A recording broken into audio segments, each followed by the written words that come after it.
Bienvenido a otro tutorial aquí de lógica de programación, en el cual vamos a hablar de lo que son archivos.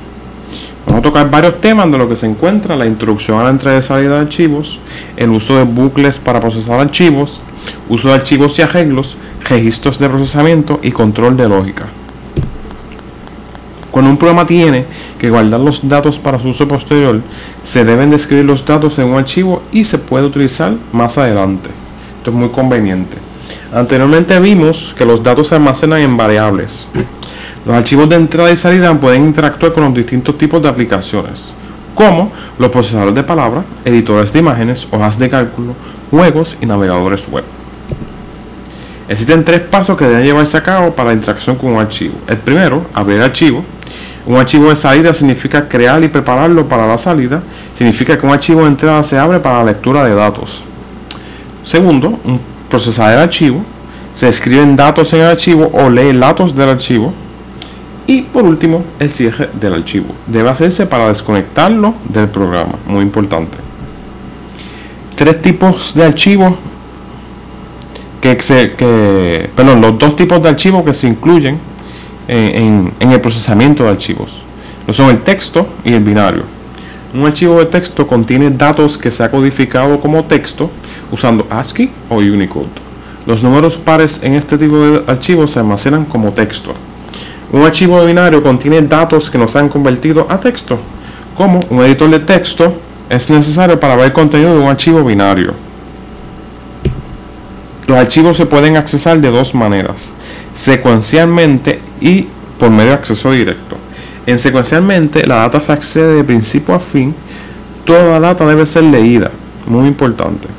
Y en el acceso directo, cualquier pieza de la data se puede acceder directamente sin necesidad de pasar por otra. Este es el más conveniente para la mayoría de los programas. Primer paso, cuando se va a hablar con archivos, se debe crear un archivo para escribirlo en él.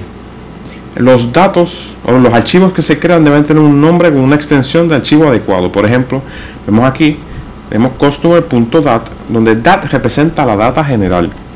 También debe crearse un nombre interno que sea similar al nombre de la variable.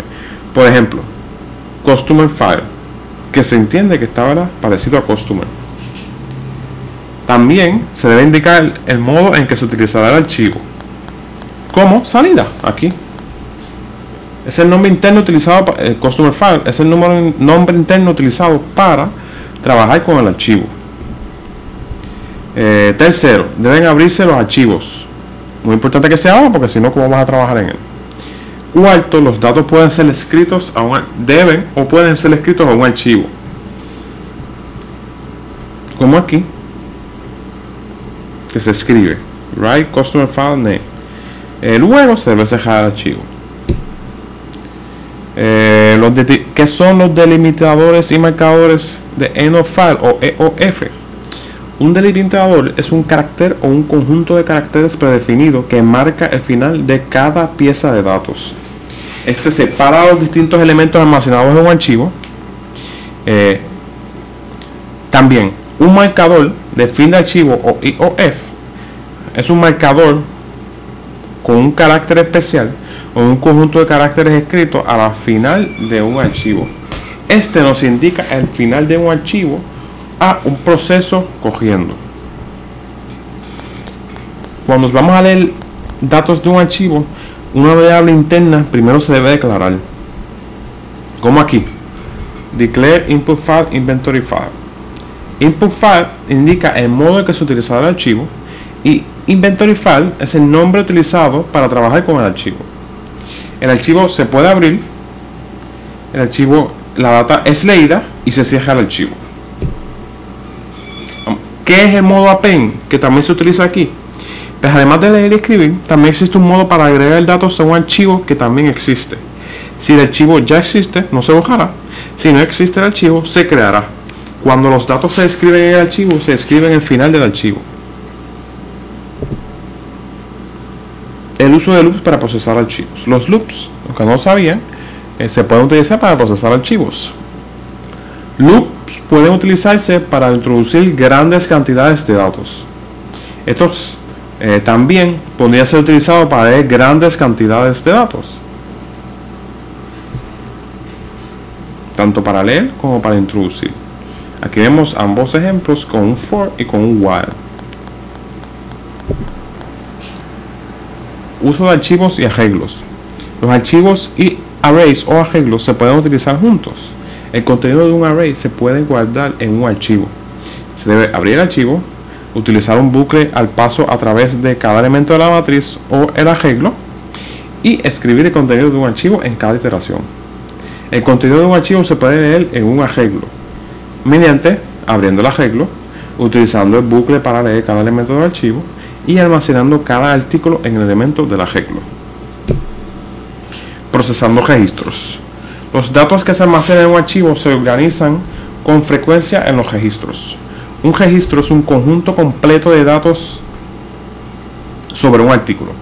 Un campo es una única pieza de datos dentro del registro. Los campos en un registro, como ven aquí. Son los campos en un registro. Campo 1, nombre. Campo 2, identificación. Y campo 3, departamento. Procesando registros. También se pueden procesar los registros. Escribiendo en registros. Un registro completo se realiza mediante una única instrucción de escritura, como ven aquí. Un write, employee name, ID number, department. La lectura de registros.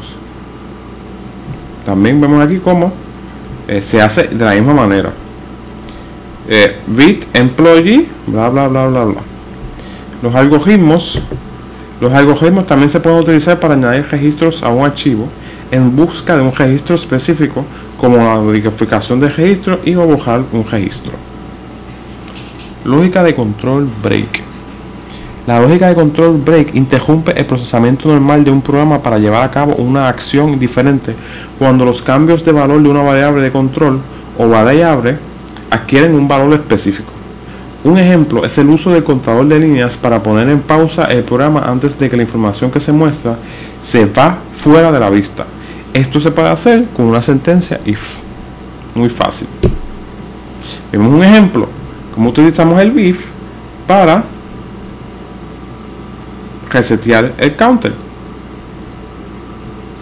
Que esto significa pausa de salida después de 24 artículos.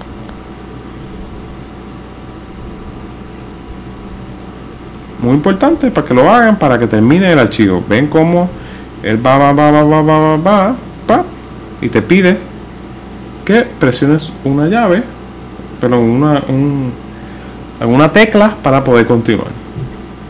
Y hasta aquí llegó, ¿verdad? Mi lectura o mi presentación de lo que son archivos en programación de una manera general. Esto es todo por este video. Cualquier comentario déjenmelo saber, escríbanme, jódame la paciencia y hasta la próxima.